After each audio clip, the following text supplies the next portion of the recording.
Leading off our discussion tonight is Democratic Senator Adam Schiff of California. He served on the January 6th committee and was the lead impeachment manager for the first impeachment trial of Donald Trump. Senator Schiff, thank you very much for joining us on this important night. I'd like to begin with the breaking news of the night that I discussed with Rachel at the beginning of this hour, and that is Donald Trump's lawyers attempting to block what is apparently a 2-volume report by Jack Smith on the special prosecutor's investigations of Donald Trump. As you know, the precedent for special counsel's report of this kind is for them to be publicly released. With your own experience as a former U.S. Attorney Federal Prosecutor, what is your reaction to the Trump lawyers trying to block this report? Well, I suppose at one level it's not surprising that they should try. They have no shortage of chutzpah, of nerve. But for the Attorney General to grant it, I think, would be indefensible. For the reasons that you mentioned, historically, these reports are made public. These reports and the investigation underlying them are funded with taxpayer dollars, and the public has a right to know. It is astonishing to me as we sit here, Lawrence, the crime was committed 4 years ago. And in 4 years' time, the Justice Department could not bring that offense to trial, not as against the main perpetrator in Donald Trump. If the Attorney General were to decide here to allow this report to be buried, the lack of justice would be followed with a lack of any kind of accountability by the Department of Justice for those most responsible for inciting that violence. So I think it would be indefensible. I'm not surprised, I suppose, that they're trying. And it is, again, another shock that the criminal defense lawyers for President Trump, who are representing him, will be effectively running the Justice Department shortly.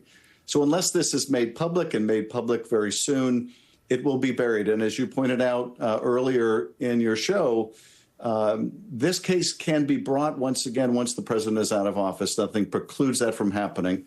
Whether it will or not may be another question. But nevertheless, allowing this report to be buried, particularly when there's so much effort at revisionist history, would be just indefensible. It took you, the House of Representatives, a week after January 6th to impeach Donald Trump, to investigate what Donald Trump had done leading up to January 6th, and to vote for impeachment, which is to say send it to the United States Senate for a trial. So apparently for you in the House, that's how clear this evidence was to you, as we just heard from Kevin McCarthy. Without a doubt. And as you played earlier in the segment, it was pretty clear to Kevin McCarthy. It was pretty clear to Mitch McConnell. Now, they wouldn't vote to impeach because I think, as Leader McConnell said at the time, there were other remedies they considered more appropriate, i.e. prosecution. Well, the prosecution didn't go forward in those 4 years. But we still have the prospect of at least some accountability coming from the Justice Department in this lengthy report, and the public ought to see it. The public ought to read it.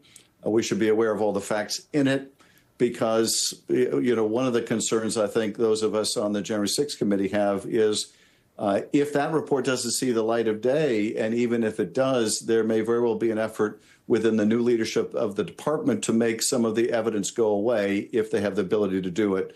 The best way to prevent that from happening is to make it public. Well, I mean, the Trump defense lawyers going into the Justice Department, where they'll be able to just, do whatever they want with this evidence, it raises the possibility of them actually destroying the entire file, and if necessary, being pardoned by Donald Trump for doing that. Well, that's certainly very possible. And I would hope that the Justice Department, in addition to publishing this report, is taking whatever steps it can take to give legal protection to that evidence, the evidence that they have gathered, whether that means providing that evidence to the archives or making some other public record of it so that it can be preserved, use of the grand jury to do so, whatever the mechanism may be to protect that evidence. That is to raise the bar for those who might otherwise seek to bury or destroy it, the department should be undertaking those steps.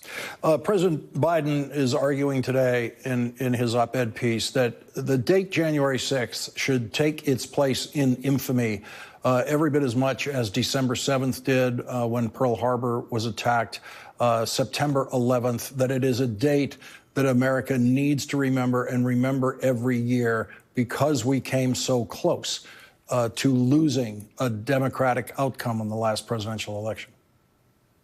I think that's exactly right. And those iconic images of people climbing on the Capitol, attacking the Capitol that day should never be far from our recollection.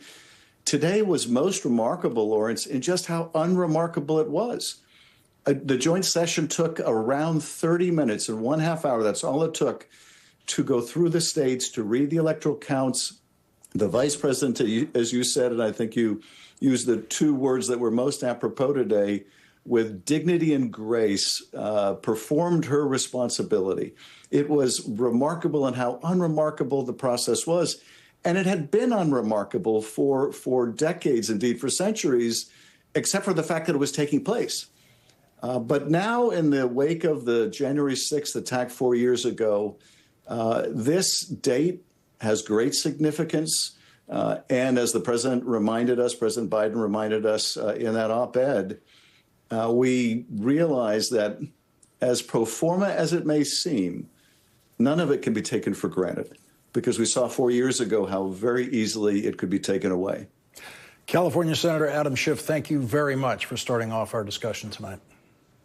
Thanks, Lawrence. Thank you.